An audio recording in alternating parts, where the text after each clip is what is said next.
Четене от Евангелието от Лука. Когато Елисавета беше в 6-тия месец, Бог изпрати ангел Гавриил в един галилейски град на име Назарет, при една девица сгодена за мъж на име Йосиф от Давидовия род, а името на девицата беше Мария. Ангелът влезе при нея и рече: радвай се, благодатна, Господ е с тебе, благословена си ти между жените. А тя, като го видя, смути се от думите му и се замисли какъв е този поздрав. Тогава ангелът ти рече: не бой се, Мария, защото ти намери благодат у Бога. И ето ти ще заченеш и ще родиш син, и ще го наречеш с името Исус. Той ще бъде велик и ще се нарече син на Всевишния. И ще му даде Господ Бог престола на баща му Давид. И ще царува над потомците на Яков за вечни времена, и царството му няма да има край. А Мария рече на ангела: как ще стане това, когато аз мъж не познавам? Ангелът ти отговори с думите: Светия Дух ще слезе върху тебе и силата на Всевишния ще те осени. Затова и святото, което ще се роди от тебе, ще се нарече Божи син. Ето Елисавета, твоя сродница, и тя зачена син в старините си, и вече в 6-тия месец, тази, за която се говорише, че не може да зачене, защото за Бога няма нищо невъзможно. Тогава Мария рече: ето аз съм покорна пред Господа, нека ми бъде според думата ти. И ангелът си отиде от нея. Това е Слово Господне. Брати си, това Евангелие от 4-та неделя на адвентното време, Евангелието от Лука, една блага вест за тебе и за мене. Благата вест е именно блага, защото не зависи от този, който я носи, който ти я донася. Това може да бъде и случайен човек, но тя може да промени живота ти.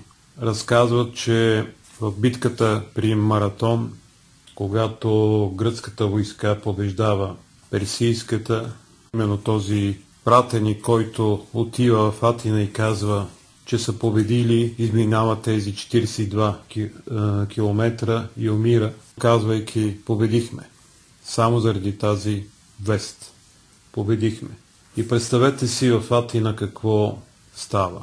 Тези хора, които са били оплашени, които са се страхували за живота си, които са си представили какво ще стане с града им, с децата им, с жените им, как ще бъде сеч, мор, ужаси, изведнъж започват да празнуват. Така че днеска това, което се случва, именно тази вест. Победихме. Победихме какво? Победихме това съмнение.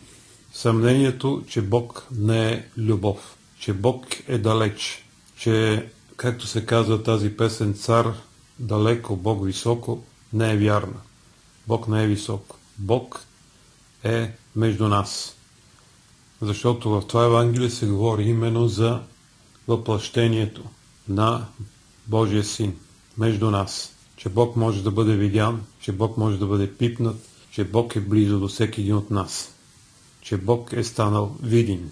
От друга страна, благата вест, че ти и аз може да бъдем като Мария, да заченеме в сърцето си Христос, че Той може да бъде част от нас.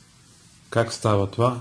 Самата Мария в това Евангелие задава този въпрос, именно приемайки Божието Слово, приемайки благата вест. Благата вест е, че Бог има план за тебе.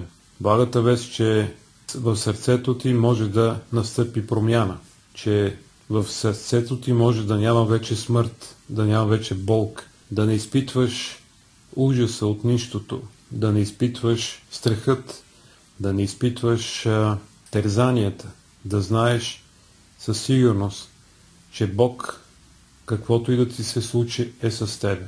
Именно това е връзката между човека и Бога, която чрез Исус Христос ние отново я приемаме, отново се случва. Така че, приемайки благата вест, радвай се, благодатна, казва на Мария. Радвай се и ти. Зарадвай се най-сетне. Не се зарадвай за подаръците, не се зарадвай за светлините, не се зарадвай за това, че си здрав, а се радвай, че Бог те е избрал. Радвай се, че Бог има една история за тебе и за мене, която е свята. Има една история, която Той е приготвил за всеки един от нас. И имайки тази вяра, че Бог е любов, че Бог иска да бъде част, да присъства в живота ти, да влезе в сърцето ти, да го промени. Ти, чувствайки тази любов, знаейки, че Бог те обича, може да кажеш това, което Мария казва. Ето, аз съм покорна пред Господа. Какво значи да си покорен пред Господа? За разлика от Ева, която чува един друг глас, от друг катехизис, една друга вест, от един друг глас, който й казва, че Бог е ревнив, че Бог не обича и прави едно таинство, взимайки този плод, скъсвайки не само плода, но скъсвайки връзката си с Бога, отделяйки се от Бога, и настъпва цялата трагедия за нея и за човешкия род. В момента, в това Евангелие, става точно обратното. Знайки, че Бог те обича, знай, че Бог ти иска доброто, ти се покоряваш на Него, идвайки, слушайки Божието Слово, не осъждайки, не мърморейки, не роптайки, а приемайки плана, който има за Бог за тебе, в тебе постепенно ще се роди това святото, както казва в това Евангелие. Святото, което пребъдва за вечен живот. Животът ти ще бъде изпълнен с пълнота, защото вече ти не си център на живота, на твой живот. Не е твоето аз, който трябва да бъде огаждано, трябва да бъде служено, но ти ще служиш на Господа.